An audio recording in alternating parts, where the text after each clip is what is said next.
જય Shri Krishna. Welcome to all. કેમ છો? સાયન્સની અંદર થિયરીના વિષયોની સાથે સાથે પ્રેક્ટિકલ્સનું પણ એટલું જ મહત્ત્વ હોય છે, જે આપણે બધા જાણીએ છીએ. વર્ષ દરમિયાન ફિઝિક્સ લેબની અંદર કરેલા બધા જ પ્રેક્ટિકલને ફરી એકવાર તમારી નજર સમક્ષ મૂકવા માટે અમારો એક નાનકડો પ્રયત્ન થઈ રહ્યો છે. જી હા વિદ્યાર્થી મિત્રો, વર્ષ દરમિયાન લેબની અંદર કરેલા બધા જ પ્રેક્ટિકલ ફરી એકવાર એકદમ સરળ અને સચોટતાથી આપની સમક્ષ મૂકવા માટે અમે એક નવા જ વિચાર સાથે આવ્યા છીએ, જેનું નામ છે પ્રેક્ટિકલ પાઠશાલા.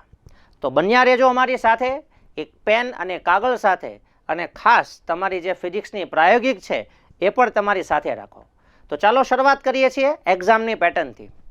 મિત્રો, 50 માર્કના પ્રેક્ટિકલ હશે. બે વિભાગમાં વહેંચીશું આપણે. વિભાગ 1 કે જેમાં સર્કિટ નંબર 1 થી 6 પ્રેક્ટિકલ હશે, અને વિભાગ 2 કે જેમાં નોન સર્કિટ નંબર 7 થી 14 સુધીના હશે. ટોટલ 40 માર્ક એના ગણીશું.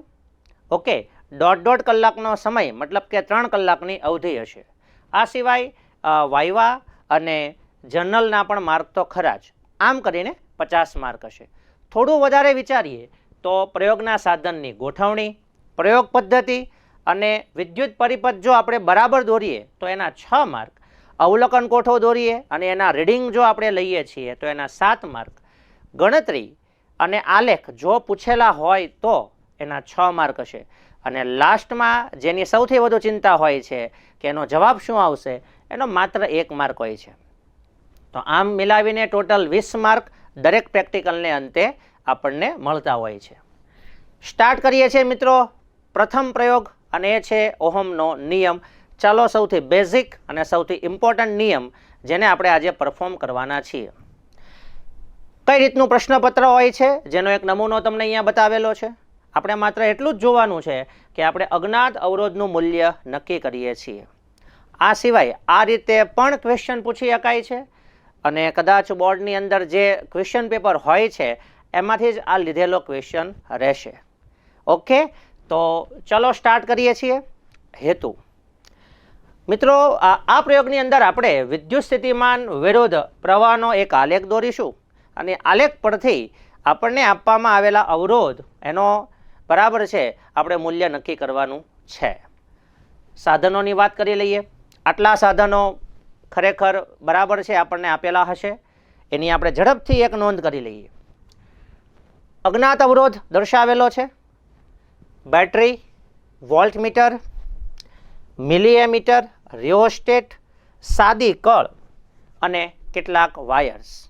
ઓકે, લગભગ તમે બધા સાથે પરિચિત છો જ, કેમ કે વર્ષ દરમિયાન આપણે જે પ્રેક્ટિકલ કર્યા છે એમાં આ આવતા જ હોય છે. આમાં જે વેલ્યુઝ આપેલી છે એની કોઈ ચિંતા નહીં કરીએ. એનું કારણ છે કે તમે જ્યારે પણ જે પ્રેક્ટિકલ પરફોર્મ કરો છો એની દરેકની વેલ્યુ અલગ અલગ હોઈ શકે છે. મીન્સ કે બેટરી છે તો એ 3 વોલ્ટે હોઈ શકે, 5 વોલ્ટે હોઈ શકે. રેડી? એટલે એમાં કોઈ ચિંતા આપણે કરીશું નહીં. મિત્રો, સર્કિટ કંઈક આ રીતે હશે. આ માત્ર સમજૂતી માટે છે, તમારે આ જ દોરવાની હોય છે. આ થઈ ગયો વિદ્યુત પરિપથ. ચાલો એને આપણે સૌથી પહેલાં જોડાણથી શરૂઆત કરીએ. તો મિત્રો, અહીંયા તમને દર્શાવેલું છે બેટરીનો ધન અને ઋણ છેડો. અહીંયા હું શરૂઆત કરીશ બેટરીના નેગેટિવથી. તમને દેખાઈ રહ્યું છે એ પ્રમાણે સૌથી પહેલાં આપણે બેટરીનો જે નેગેટિવ ટર્મિનલ છે એ નેગેટિવ ટર્મિનલમાંથી છેડો ક્યાં જાય છે, તો કે બેટરીના નેગેટિવ ટર્મિનલમાંથી જે છેડો જાય છે એ કળની અંદર. કળનો બીજો છેડો પસાર થાય છે રિયોસ્ટેટમાં. હવે રિયોસ્ટેટના 3 ટર્મિનલ છે, એની પહેલાં વાત કરી લઈએ. સૌથી ઉપરનો જે છેડો છે જેને આપણે વેરિયેબલ કહીએ છીએ. ઓકે, નીચેના બંને છે જેને આપણે ફિક્સ કહીએ છીએ. આપણું કનેક્શન હંમેશા ક્યાં થવું જોઈએ? એક છેડો વેરિયેબલ અને એક છેડો ફિક્સ. મતલબ કે સામસામેના જે છેડા છે એ હંમેશા તમારે જોડવાના હોય છે. એક છેડો એનો લગભગ ક્યારે પણ જોડવાનો હોતો નથી. તો ફરી આપણે ક્યાં હતા? કળ. ચલો, કળમાંથી એક છેડો ક્યાં જાય છે? તો કે કળમાંથી એક છેડો રિયોસ્ટેટના ફિક્સ છેડામાં ગયો, અને બીજો છેડો વેરિયેબલમાંથી ક્યાં જવાનો છે? તો કે વેરિયેબલમાંથી છેડો જાય છે અવરોધમાંથી એક છેડો વોલ્ટમીટર, વોલ્ટમીટરનો બીજો છેડો એ અવરોધના બીજા છેડા સાથે, અને ત્યાંથી એક છેડો ક્યાં જવાનો છે? એમીટરમાં, અને એ મીટરનો છેડો ક્યાં જશે? સર્કિટના બેટરીના પ્રથમ છેડા એટલે કે ધન છેડા સાથે. તો આ રીતે આપણે આખી સર્કિટ ક્લોઝ થઈ ગઈ. આમાં કેટલીક બેઝિક બાબતોની વાત કરીએ તો હંમેશા યાદ રાખો, વોલ્ટમીટર હંમેશા અવરોધ સાથે સમાંતરમાં હશે, એ મીટર હંમેશા અવરોધ સાથે શ્રેણીમાં હશે. અને રહી વાત રિયોસ્ટેટનું કામ શું છે મિત્રો? રિયોસ્ટેટ જે છે એ બેટરીના અવરોધ બદલવાનું કામ કરશે, જેથી કરીને તમે તમારો ઈચ્છિત મૂલ્યનો વોલ્ટેજ અને પ્રવાહ અહીંયા દર્શાવી શકો છો. તો આ રહી આપણી સર્કિટ. ચાલો પરફોર્મ કરીશું ને. પરફોર્મ કરતાં પહેલાં કેટલીક અવલોકનની વાત કરી લઈએ. દરેકની રેન્જ તમને ખબર હોય છે અથવા તો તમને જે આપેલું છે એમાંથી જોઈ લઈએ છીએ. જેમ કે મારી પાસે જે એમીટર છે, એમીટરની ક્ષમતા કેટલી છે? તો કે 0 સ્ટાર્ટ કરીને 500 સુધી. વોલ્ટમીટરની ક્ષમતા આપેલી છે 0 સ્ટાર્ટ કરીને 10 સુધી. તો એ દરેકની વેલ્યુ આપણે જો લખતા જઈએ તો એમીટરનો વિસ્તાર અહીંયા આવશે 500 મિલી એમ્પિયર, રાઈટ. ત્યાર પછી એમીટરનું ઓછામાં ઓછું માપ એટલે ગુજરાતીમાં લઘુત્તમ માપ, અંગ્રેજીમાં LC. તો બરાબર જુઓ, 0 અને 100 એની વચ્ચે 10 વિભાગ છે, 11 કાપા છે. તો 10 વિભાગ છે, મતલબ કે એક વિભાગનું માપ કેમ મળશે? તો આપણે 100 ને 10 વડે ભાગી નાખશું. એનો મતલબ એ થયો કે એમીટરનું ઓછામાં ઓછું માપ થઈ ગયું 10 મિલી એમ્પિયર. કદાચ અલગ અલગ મીટર માટે અલગ અલગ હોઈ શકે છે, કોઈ ચિંતા નથી. વોલ્ટમીટરનો વિસ્તાર આપણે આગળ નોંધ કરીએ એ પ્રમાણે 0 વોલ્ટથી સ્ટાર્ટ કરીને 10 વોલ્ટનો છે. ઓકે, વોલ્ટમીટરનું લઘુત્તમ માપ શું હશે મિત્રો? તો એમાં આપણે બરાબર જોશું, 0 અને 2 વોલ્ટની વચ્ચે 10 વિભાગ છે, મતલબ કે મારે 2 ભાગ્યા 10 કરવાના રહ્યા, એટલે એ મને મળે છે 0.2 વોલ્ટ. ઓકે, માપ પટ્ટીનું લઘુત્તમ માપ તો આપણે જાણતા જોઈએ છીએ, 0.01 મીટરની અંદર. રેડી. તારની લંબાઈ, જે તારનો આપણે એકમ લંબાઈ દીઠ અવરોધ નક્કી કરવો છે, જે તમને અત્યારે સ્ક્રીન ઉપર દેખાઈ રહ્યો છે, બરાબર છે. તો એ જે અવરોધ છે એનું માપ મેં ફૂટપટ્ટીથી લઈ લીધું છે. તમારે સ્કેલ મૂકીને એની લંબાઈ માપવાની હોય છે મિત્રો.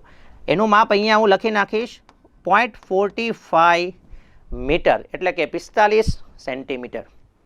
તો આ થયું ઓબ્ઝર્વેશન અને હવે સ્ટાર્ટ કરીએ છીએ અવલોકન લેવાનું. તો ચાલો અમારી સાથે બન્યા રહો.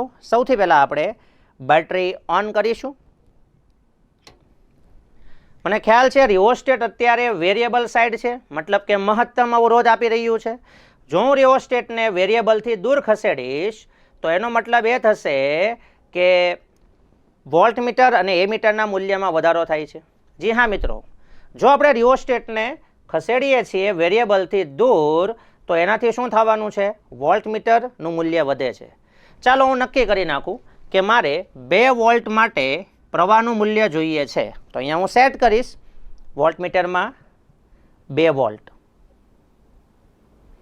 ચલો એ પ્રમાણે મને એ મીટર કેટલું મળે છે તમે જોઈ શકો છો. એ મીટરનું મૂલ્ય મને મળે છે 200 મિલી એમ્પિયર. ઓકે, 200 મિલી એમ્પિયર. અને હવે મારે એના પરથી અવરોધ નક્કી કરવાનો રહ્યો. તો શું આવશે? વોલ્ટેજના છેદમાં પ્રવાહ, એટલે આ વેલ્યુ આવશે 10 ઓહમ. આવી જ રીતે હવે આપણે રિયોસ્ટેટથી જસ્ટ બરાબર છે અવરોધના મૂલ્યમાં ફેરફાર કરીશું, એટલે એ પ્રમાણે એનો વોલ્ટેજ અને પ્રવાહ આપણને બતાવશે meter. 2 volt, 4 volt, 6 volt, 8 volt, આ બધા જ મૂલ્ય આપણે અહીંયા લખતા જશું. એક વસ્તુ ખાસ ધ્યાન રાખીશું કે આપણે આ જે અવરોધની વેલ્યુ છે એ લગભગ સરખી આવવી જોઈએ. જો એમાં ક્યાંય પણ જવાબમાં પ્લસ માઇનસનો મોટો ફરક છે તો એ રીડિંગ આપણે ફરીવાર લેશું.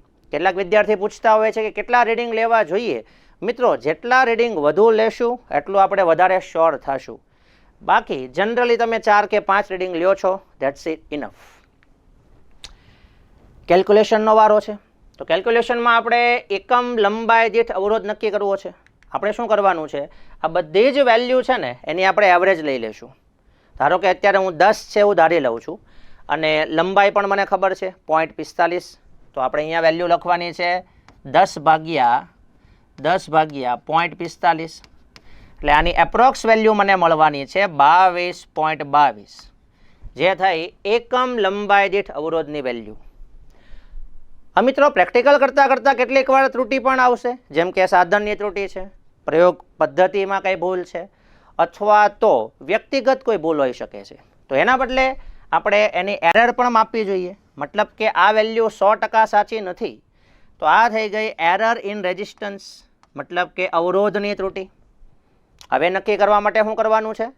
તો એના માટે આપણી પાસે આ સૂત્ર છે, delta R is equal to R, એટલે કે એવરેજ ઓફ આર, જે કદાચ આપણે 10 ઓહમ લઈ લેવાનું છે અત્યારે. ધેન ડેલ્ટા વી અને ડેલ્ટા આઈ જે શું દર્શાવે છે? જે દર્શાવે છે એમીટર અને વોલ્ટમીટર, બરાબર, એનું લઘુત્તમ માપ. એટલે એનું જે લઘુત્તમ માપ છે ને એ જ એની ત્રુટિ થઈ જાય. તો આ ડેલ્ટા વી અને ડેલ્ટા આઈ જે એના લઘુત્તમ માપ છે તે આપણે અહીંયા મૂકવાના છે.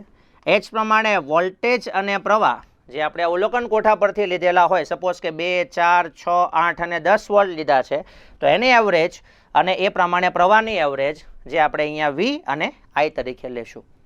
તો મિત્રો આ રીતે જે કાંઈ ભૂલ થઈ છે, જે ત્રુટિ છે, એ પણ આપણને મળી જશે. અને છેલ્લે આલેખ પરથી ગણતરી આપણે કરવી છે.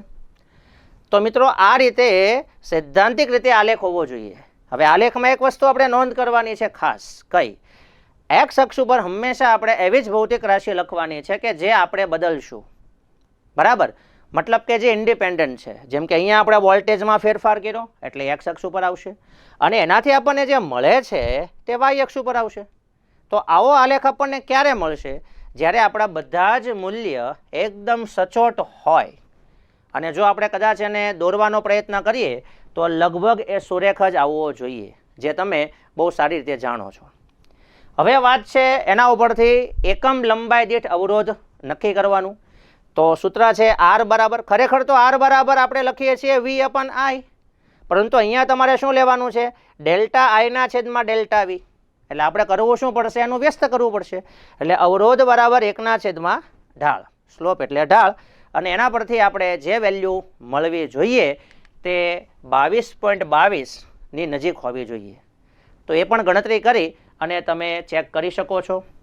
ફાઇનલ રિઝલ્ટનો સમય છે. તો રિઝલ્ટમાં આપણે જે લખવાનું છે ખાસ કે આપણને આલેખ મળે છે રેખીય, આ સાથે અવરોધની જે વેલ્યુ અને એમાં રહેલી ત્રુટિ એ પણ આપણે દર્શાવવી જોઈએ. તો મિત્રો એકદમ સરળ પ્રેક્ટિકલ ઓહમનો નિયમ આ રીતે આપણે પરફોર્મ કરી શક્યા છીએ. મને એવી આશા છે કે તમે બરાબર સમજ્યા હશો. છેલ્લે જતાં કેટલાક વાયવા પણ ચેક કરી લેજો.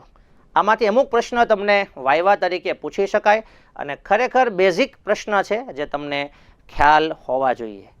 ઓકે વિદ્યાર્થી મિત્રો, તો આ હતો આપણો પ્રથમ પ્રેક્ટિકલ. મળતા રહેશું. ધન્યવાદ.